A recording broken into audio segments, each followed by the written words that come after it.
फिर कभी मत कहना कि तुम अकेले हो। मैं तुम्हारे साथ हूँ, हमेशा के लिए तुम्हारे साथ। तुम वाकई बहुत जिद्दी हो ना शीतल। आखिर बाहर आने के लिए तुमने मना ही दिया मुझे। तुम तो ऐसे कह रहे हो जैसे मैंने कोई गुनाह किया, जबरदस्ती की हो। मैंने तो बस वही कहा जो डॉक्टर श्रीनिवास चाहते थे, कि तुम्हें घर से बाहर निकलना चाहिए, घूमना फिरना चाहिए, कि मैं तुम्हें कोई ऐसी जगह ले जाऊं जहां हम पहले गए थे, जैसे कि लेट नाइट कैफे, जिसका नाम सुनते ही तुम यहाँ आने के लिए तैयार हो गए।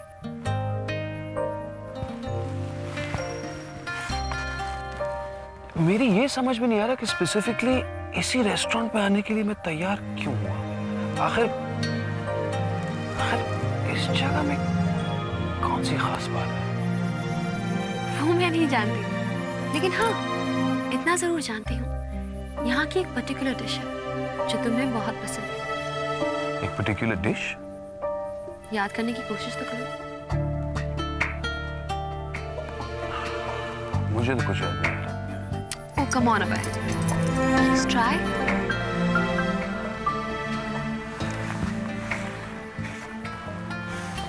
Hey, no cheating. अच्छा, एक काम करो, just relax. और इस जगह को देखो, इसे महसूस करो। मुझे पूरा यकीन है, तुम्हें जरूर याद आ जाएगा भाई।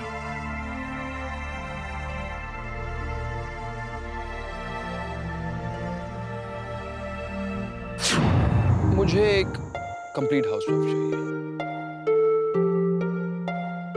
अगर तुम मुझसे शादी करना चाहती हो तो प्लीज खुशी खुशी काम छोड़ दो।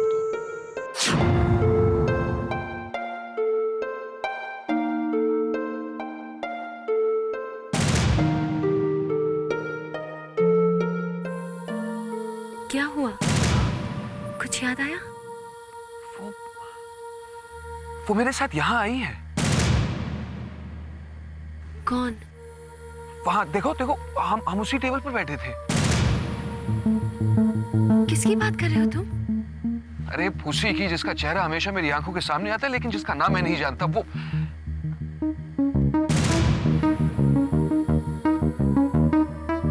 अबे घर चले? हाँ, यहाँ से चलते हैं कहीं और। इसका ये मतलब है कि तुम नहीं चाहती कि वो मुझे याद आए ना? नहीं, ऐसी बात नहीं है। अबे तुम्हें डॉक्टर श्रीनिवास की बात याद है? उन्होंने कहा था कि तुम्हें अपने दिमाग पे जोर नहीं डालना चाहिए।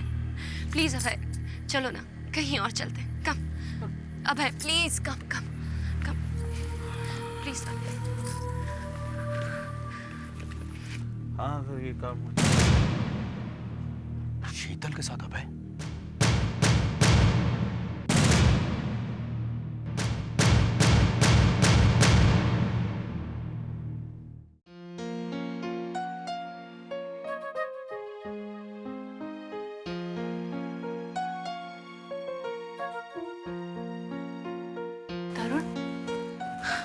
तुम कब आए? मुझे तो पता ही नहीं चला। लेटे लेटे तुम्हारा इंतजार कर रही थी और न जाने कब सो गई। ये क्या, तुम ड्रिंक कर रहे हो? नहीं, मैंने कहा था ना तुम्हें कि जब तक तुम मेरे साथ हो, मुझे सहारा देने के लिए, मुझे समझाने के लिए मैं नहीं पीऊंगा। तो फिर ये बोतल? तुम सो रही थी जब मैं आया। मतलब थोड़ी देर के लिए मेरी आंख लग गई और तुम? और मेरी जिंदगी में अंधेरा छा गया। तरुण। हाँ मिनी, तुम्हें नहीं पता, मैं समझ नहीं पाया कि मुझे क्या करना चाहिए, किससे बात करनी चाहिए, किसका सहारा लेना चाहिए। तुम जानती हो, जो मैं अभय के घर से देख के आ रहा हूँ, वो बात मुझे तुम्हें बताने में भी शर्म आ रही है। ऐसा क्या देख कर आ रहे हो तुम अभय के घर से? मिनी, जो मैं देख कर आ रहा हूँ उस पर मुझे भी विश्वास नहीं होता। मेरी बहन विजय सिंघानिया की बेटी, और इतनी शर्मनाक हरकत। कैसी हरकत? अब क्या कर दिया शीतल दीदी ने? मुझे बताओ प्लीज तरुण, मुझे बताओ। मिनी, एक भाई के लिए इससे ज्यादा शर्म की बात क्या हो सकती है कि उसकी बहन किसी गैर मर्द के साथ रह रही है। गैर मर्द? तुम्हारा मतलब है अभय? अगर अभय होता तो बात समझ में भी आती, एटलीस्ट शीतल के इस पाप पर उसकी सो कॉल्ड प्यार की चादर तो होती। लेकिन अभय तो लौट के ही नहीं आया। अगर वो आता तो मीरा को कांटेक्ट तो करता। वो आदमी कोई और है। कोई और? कौन? ये मैं नहीं जानता। मैं जब अभय के घर पहुंचा तो शीतल वहां नहीं थी। मैंने देखा कि किसी आदमी की शर्ट, उसकी चप्पल और उसकी शेविंग किट वहां पड़ी है। और इस सब का मतलब बहुत साफ है। शीतल अभय के घर में किसी पराये आदमी के साथ रह रही है।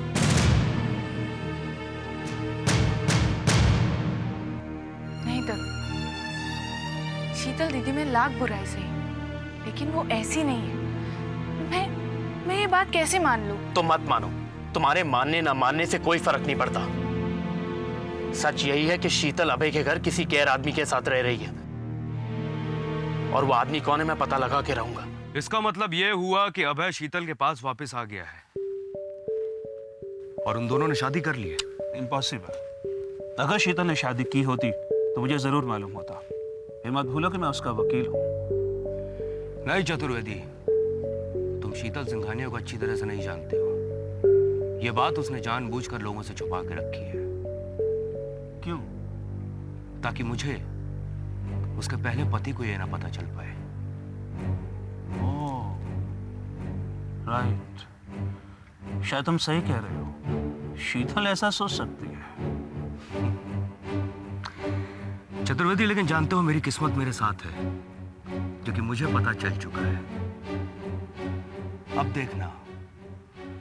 अब देखना शीतल को कितनी बड़ी कीमत चुकानी पड़ेगी अपने पहले पति के रहते हुए दूसरी शादी करने की। उसे मुंह मांगी कीमत देनी होगी हमें। एग्जैक्टली चतुर्वेदी। कल सवेरे ही जाके मैं मिलूंगा अपनी प्यारी पत्नी से। कल सवेरे? देखो दिनेश, जल्दबाजी से काम मत लो। जल्दबाजी ना करो। अरे जिस मौके की मुझे तलाश थी वो मौका तो मुझे मिल गया और तुम कह रहे हो जल्दबाजी ना करो। देखो, मैं कह रहा हूँ कि जब तक हम अच्छी तरह से कंफर्म नहीं कर लेते कि वाकई शीतल ने अभय से शादी कर ली है, हमें कोई भी कदम नहीं उठाना चाहिए। अरे Chaturvedi, but there is no doubt about it. There is Dinesh, there is. और उस डाउट का नाम है सुनीति वर्मा। सुनीति वर्मा? हाँ, जिससे अभय प्यार करता है, उससे शादी करना चाहता है, जिसकी वजह से वो शीतल से कभी शादी नहीं करेगा। इसलिए मैं कहता हूँ कि जब तक हम श्योर ना हो जाए, हमें अपना काम काज नहीं खेलना चाहिए। कहीं ऐसा ना हो कि हम बाजी हार जाए। नहीं चतुर्वेदी, ये बाजी तो मुझे जीतनी ही है, क्योंकि इसके अलावा और भी कोई जरिया नहीं है मेरे पास पैसों का, सिवाय शीतल सिंघानिया के।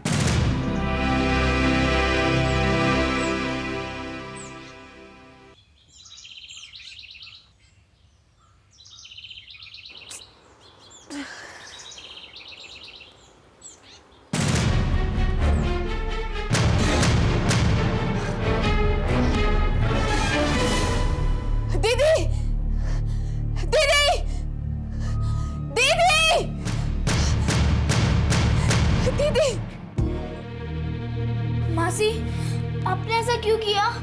मैंने नहीं किया ये। मैं क्यों करूंगी ये तो मैं अपने बच्चे के लिए बोल रही थी, जिसे किसी ने उधेड़ दिया। ये तो अपशगुन है सुनीति। अपशगुन? हाँ, ऐसा लोग कहते हैं, लेकिन ये किया किसने? मैं नहीं जानती दीदी, मैं नहीं जानती। कोई भी ऐसा क्यों करेगा सुमन? मुझे तो ऐसा लगता है कि रात को नींद में सुनीति से ऊन खिंच गई होगी बस। मैंने इसे यहाँ रखा था, ये सोचकर कि सुबह उठकर फिर से बुनना शुरू कर दूंगी, लेकिन ये रात को ही। ये अपने आप तो नहीं हो सकता। तुम कहना क्या चाहती हो? यहाँ कल रात कोई आया था। कौन? वही जिसने उधेड़ा है। लेकिन कौन आया था? कोई ऐसा जिसके आने की न जाने की किसी को खबर होती है। क्या? मम्मी मुझे बहुत डर लग रहा है। तू स्कूल जाने की तैयारी कर। मैं भी पता नहीं क्या क्या बोलने लग जाती हूँ। जाके नहीं मम्मी, मुझे बहुत डर लग रहा है मम्मी। तारा बेटा, इसमें डरने की क्या बात है? आओ चलो, मैं तुम्हारे साथ चलता हूँ। पापा। ऐसे क्या बात है दीदी जो आप तारा के सामने नहीं कहना चाहती थी? पता नहीं सुनीति, मुझे लगता है कहीं कोई गड़बड़ जरूर है। कुछ गलत जरूर हो रहा है। कुछ ऐसा हो रहा है जो नहीं होना चाहिए, जो नामुमकिन है। नामुमकिन? इस घर में तो ऐसा कोई नहीं है जो ये स्वेटर उधेड़ेगा, और फिर भी ये स्वेटर उधेड़ा गया। इस घर में इस कमरे में तुम्हारे सिरहाने पड़ा पड़ा उधेड़ा गया और तुम्हें पता भी नहीं चला। सुनीति, ये नामुमकिन नहीं है तो और क्या है? आप क्या कहना चाह रही हैं? मुझे नहीं पता मैं क्या कहना चाहती हूँ। सुनीति, कुछ ऐसी बातें होती है जिनका कोई एक्सप्लेनेशन नहीं होता। कैसी बात है? तू भूल गई जब मिनी अस्पताल में तेरे लिए खाना लेकर आई थी?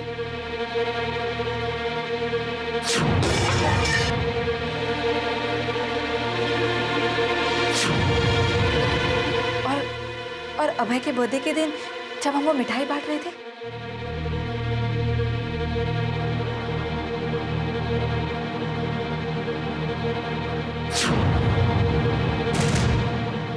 जीजू,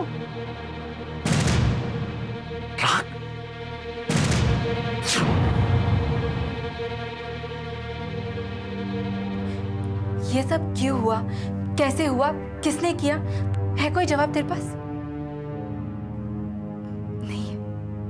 और फिर ये स्वेटर, सुनीति, कोई तो है जो तुझे डराने की कोशिश कर रहा है। आपका मतलब है शीतल? और कौन हो सकता है? लेकिन वो ये सब कैसे कर रही है? शीतल कुछ भी कर सकती है दीदी, लेकिन मैं डरने वाली नहीं हूं। थोड़ी देर के लिए तो मैं डर गई थी। मुझे लगा कि कोई जादू टोना कर रहा है। वो होता है ना, ब्लैक मैजिक, वूडू, विचक्राफ्ट, न जाने क्या क्या। लेकिन मैं अब समझ गई हूं, ऐसा कुछ नहीं है। शीतल ये काम किसी से भी करवा सकती है, पैसे देकर। लेकिन मैं डरने वाली नहीं हूं। बिल्कुल नहीं डरूंगी, बिल्कुल नहीं। मिनी, तू कहीं मुझसे कुछ छुपा तो नहीं रही है ना? नहीं, तुम्हें ऐसा क्यों लग रहा है कि मैं तुमसे कुछ छुपा रही हूँ? देख, मैं सिर्फ इतना पूछना चाहती हूँ कि तुझे किसी तरह की तकलीफ तो नहीं है ना? तू ठीक है ना? जास्मिन, इतनी परेशान मत हो। तू मुझे बता ना, तुझे किसी तरह की तकलीफ तो नहीं है? तू परेशानी में तो नहीं है? क्या बताऊँ मैं, क्या बताऊँ? मुझे यही बता कि कहीं कोई तेरा नुकसान तो नहीं करना चाह रहा है, तेरा बुरा तो नहीं चाहता मिनी? मेरा बुरा? हाँ। मैं कुछ समझ नहीं रही हूँ जास्मिन। मिनी, प्रेग्नेंट औरतों को लोगों की नजर लग जाती है और बुरी नजर लगती है, मैं जानती हूँ। ऐसा होता है मिनी, मैं जानती हूँ। फिर अजीब अजीब सी चीजें होने लगती हैं। तुझे तो ऐसा नहीं लग रहा है कि तेरे साथ कुछ अजीब हो रहा है? मुझे तो तुम्हारी बातें अजीब लग रही है। मैं ठीक हूँ, खुशी भी ठीक है। मैं कल ही तो चेकअप करवा के आई थी डॉक्टर के पास से। अच्छा,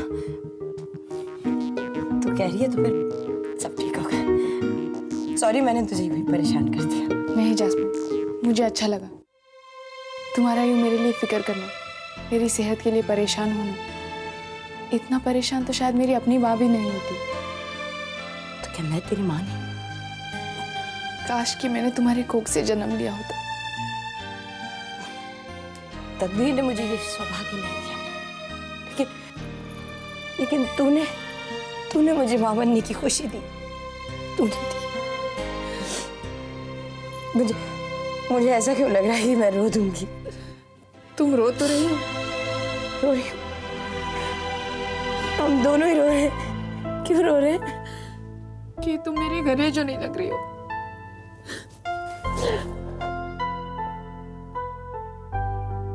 शुक्र है भगवान का कि मेरी मिनी वो गर्भवती स्त्री नहीं है। कहीं जास्मिन को पता तो नहीं चल गया?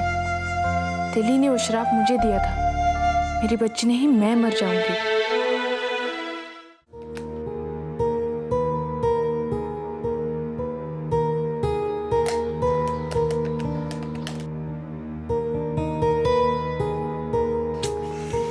किसे फोन करी है सुनीति? रवि को दीदी, लेकिन लगता है वो अभी तक लौटा नहीं। उसने वादा जो किया है तुझसे कि वो अभय को साथ लेकर ही लौटेगा, इसलिए फोन करी थी तू उसे? नहीं दीदी, मैंने भी आपसे वादा किया है कि अभय को लेकर अब मैं कभी नहीं रहूंगी और ना ही आपको रुलाऊंगी। तो फिर क्यों फोन करी थी तू उसे? दीदी, मैं रवि को साथ लेकर अभय के यहाँ जाना चाहती हूँ। अभय क्या? हाँ दीदी, तारा ने मुझे ये आइडिया दी। शायद अभय लौट आया खुद ही, तो उसे कैसे पता चलेगा कि मेरी गलतफहमी दूर हो गई है। इसलिए तारा के कहने पर मैं उसके यहाँ जाना चाहती हूँ, एक नोट छोड़ने। तसल्ली हुई मुझे ये सुनकर, वरना मैं तो डर ही गई थी कहीं मेरी वजह से तूने अभय का इंतजार तो नहीं छोड़ दिया। दीदी आपने भी तो इंतजार नहीं छोड़ा। अच्छा चलो अब जाके नहा लो, मैं तुम्हारे कपड़े तैयार करती हूँ। अरे नहीं, तुम तकलीफ मत करो, मैं खुद ही कर लूंगा। इसमें तकलीफ कैसी? मैं तुम्हारी पत्नी हूँ, ये मेरा फर्ज है, मेरा हक है। और अपने पति की सेवा करते वक्त एक पत्नी को जो सुख मिलता है ना, उसका तुम अंदाजा नहीं लगा सकते डार्लिंग। पर एक पत्नी को तो सुख तभी मिलता है जब उसका पति उससे प्यार करता है ना। तुम मुझसे प्यार नहीं करते? अच्छा बताओ, नाश्ते में क्या खाओगे? जो तुम्हें पसंद। ठीक है, अब जाओ नहा गो।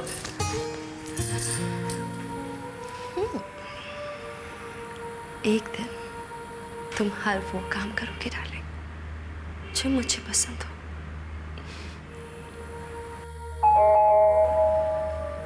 ये कौन आया?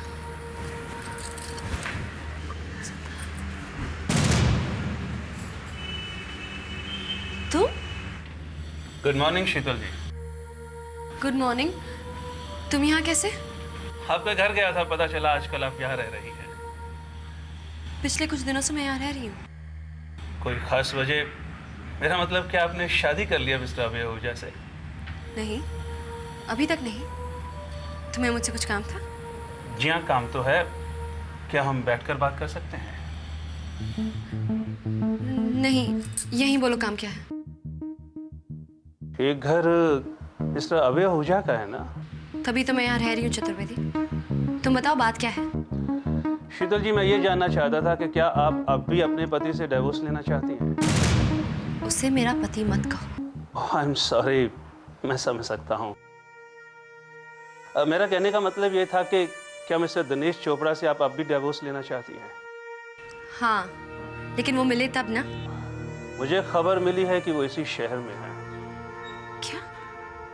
I mean, तुम मिले हो उसे? जिन्हें मिला तो नहीं हो, लेकिन मुझे खबर मिली है कि उनका जो मकान है ग्रीन हिल वाला, वो बिकने वाला है। What? ये तो बहुत अच्छी खबर सुनाई है तुमने। अगर ग्रीन हिल वाला मकान बिक रहा है, इसका मतलब दिनेश यहीं कहीं है, क्योंकि वो मकान उसके नाम पर है और उसके अलावा ये मकान और कोई नहीं बेच सकता। चतुर्वेदी, तुम एक काम करो, तुम वो मकान खरीदने के बहाने जाके उससे मिलो। जी, मैं यहीं पूछने तो यहाँ आया हूँ आपके पास। इसमें पूछना क्या है चतुर्वेदी? तुम्हारे पास वो डिवोर्स पेपर्स तो रेडी है ना? जी हाँ, बिल्कुल है। तो बस जाओ और जाके उसके साइन लेकर आओ, ताकि मेरी और अभय की शादी जल्द से जल्द हो जाए। लेकिन मैंने तो सुना है कि अभय ओझा ने ये शहर छोड़ दिया है। लेकिन अब लौट आए। एक एक्सीडेंट की वजह से उनकी याददाश्त खो गई है, इसलिए तो मैं यहाँ रह रही हूँ, उनका ख्याल रखने। Okay ma'am, good day.